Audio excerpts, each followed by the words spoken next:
नमस्कार मंडळी, कसे आहात सगळे? मजेत ना? तर आज आपण पाहत आहोत साऊथ इंडियन नाश्त्याची रेसिपी मेदूवडा. तर सोप्यात सोप्या पद्धतीने रेसिपी मी तुमच्यासोबत शेअर करणार आहे. तर करायचं आहे काय, 6 तासासाठी मी उडदाची डाळ भिजत घातली होती. स्वच्छ धुवून घ्यायची आणि मिक्सरमध्ये घालून घ्यायची आहे. ही वाटत असताना आपल्याला कमीत कमी पाणी वापरायचं आहे, त्यामुळे इथे मी 3 आईस क्यूब घालून घेणार आहे.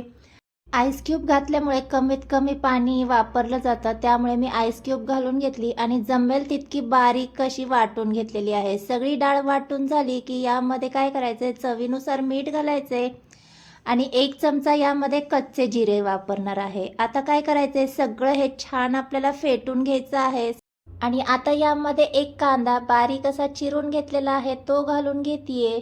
भरपूर अशी कोथिंबीर घालून घ्यायची आहे आणि हो, आवडत असेल तर आल्याचे एक बारीक असे काप करून देखील घातले तरी भन्नाट असे चवीचे लागतात हे मेदूवडे.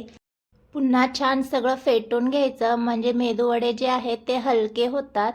तर आता काय करायचं, आता लगेच आपण मेदूवडे करायला घेऊया. तर चहाची गाळण थोडीफार अशी ओली करून घ्यायची. याने जे आहे ते मेदूवडे तेलामध्ये पटापट सुटतात. तर आता ही गाळण घेतली आहे, यावर आपल्याला हे बॅटर जे आहे ते व्हिडिओ दाखवते त्या पद्धतीने ठेवून द्यायचे आणि मेदूवड्याला आकार द्यायचा आहे, म्हणजे मधोमध असं छिद्र करून घ्यायचं आहे. मग काय करायचं, लगेच गरम झालेल्या तेलामध्ये आपल्याला मेदूवडे सोडून घ्यायचे आहेत. तर पहा, इथे एकदम पटापट मेदूवडे बनतात देखील आणि तेलामध्ये सुटतात देखील. फक्त काळजी एवढीच घ्यायची की चाळणीला ओलं करत असताना त्यातलं पूर्ण पाणी आपल्याला गाळून घ्यायचंय, नाहीतर काय तेलामध्ये पाणी पडलं की एकदम पटापट असे चटके देखील बसतात. तर काय, इथे मस्त असा आलटून पलटून मेदूवडा तळून घेतलेला आहे. पहा, मस्त गरमागरम आणि कुरकुरीत झालेला आहे. तर सगळे मेदूवडे आपण पटापट याच पद्धतीने करून घेऊया. आणि हो, महत्त्वाची गोष्ट तर सांगायची राहूनच गेली. तर इथे मेदूवडे करत असताना मी जी चाळणी वापरलेली आहे ती स्टीलची वापरलेली आहे. तर स्टीलच्याच चाळणीचा वापर करायचा, नाहीतर तुम्ही म्हणताल की ज्योतीने सांगितलं चाळणी वापरायची, तर तुम्ही वापरताल प्लास्टिकची चाळणी. तर अशी चूक करायची नाही, वापरत असताना स्टीलची चहाची गाळणीच वापरायची.